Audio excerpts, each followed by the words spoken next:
What was your first thought when you got a phone call saying we'd like you to interview a whole host of people from Tiger King?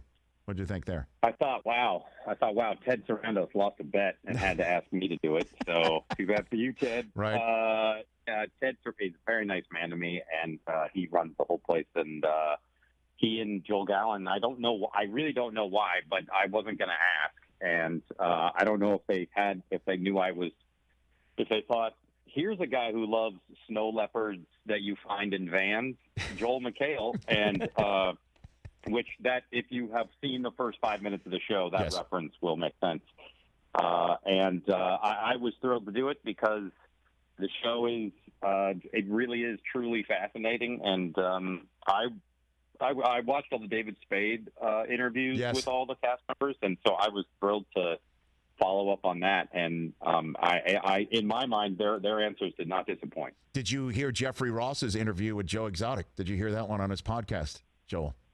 No, how long ago was that? It was an April Fool's joke that everybody actually took, that Jeffrey Ross somehow did get Joe Exotic on the phone. It really worked. Wow. This like Jeffrey That's Ross, amazing. he pulled it off. Good. No, That's great. no, he didn't really interview him. That's why I was wondering, did you try? Did you guys try to get? Yeah.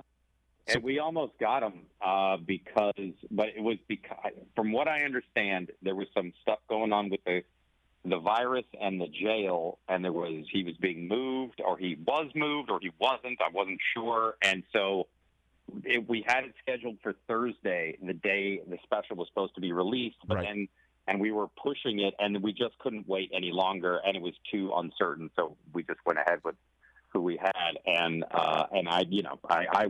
if he's available, I would love to do another special. And yeah. What would you ask him? What do you want to know?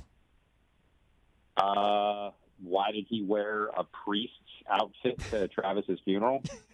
That's a good one. That's a good first one. That's a good opener. That's strong. That's a good opener. Strong. That's a good opener. Yeah, I mean, I'm assuming right now he's possibly the happiest person ever that has been in jail.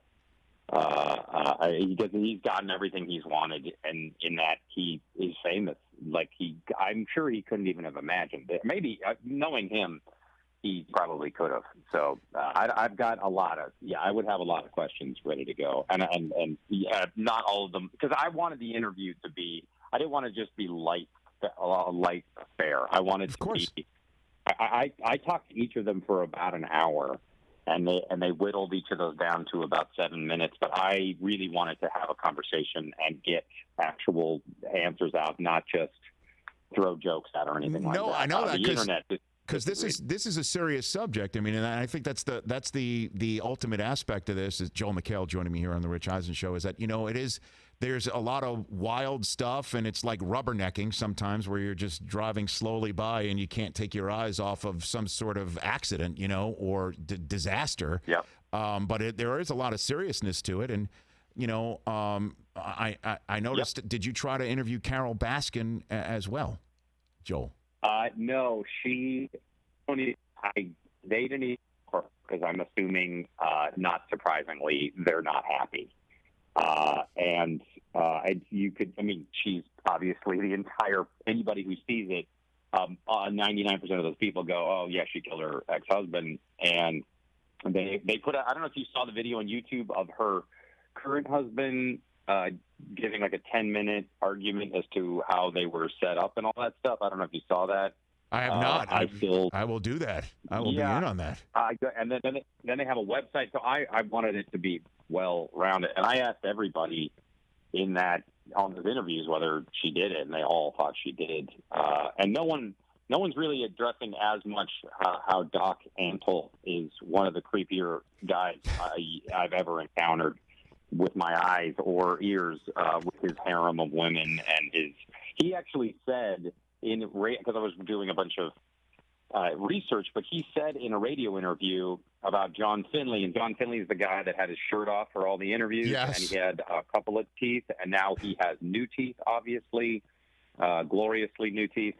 He said, Doc Antle said, oh, well, for the documentary, they made him keep his shirt off, and he already had fixed teeth, but they made him take out the teeth, do all the interviews that way, then put all the teeth in. And I was just like, nah, I don't think that was the case. And I asked him, and he's like, no. So that harem of women thing really was bizarre. No doubt about that. But in terms of wanting or if you wanted to be interviewed with your shirt off, you can relate to that, Joel, right? I mean, you would definitely do that if given the opportunity. I'm shirtless now. I didn't even know that. I wish we weren't just on the phone so I could actually see this, because I saw you on The Masked Singer. You had that shirt from the Hockey League collection. I mean, you were showing off your own guns on that one. Who did you compare me to? The ref? Who's the ref? Yeah, Hockey League. At Hockey League. I said you. Yeah, I think you said hockey. Yeah, no. That. I think I'll take that as a compliment, because he had bigger arms than most of the players on the field, which is impressive. So I'll take that. So, I gotta shop it any way I can, Rich. I gotta get it out there, and it's just a small part of my midlife crisis. Hey, you watched all the way to the end. Thanks for that. Watch more right here.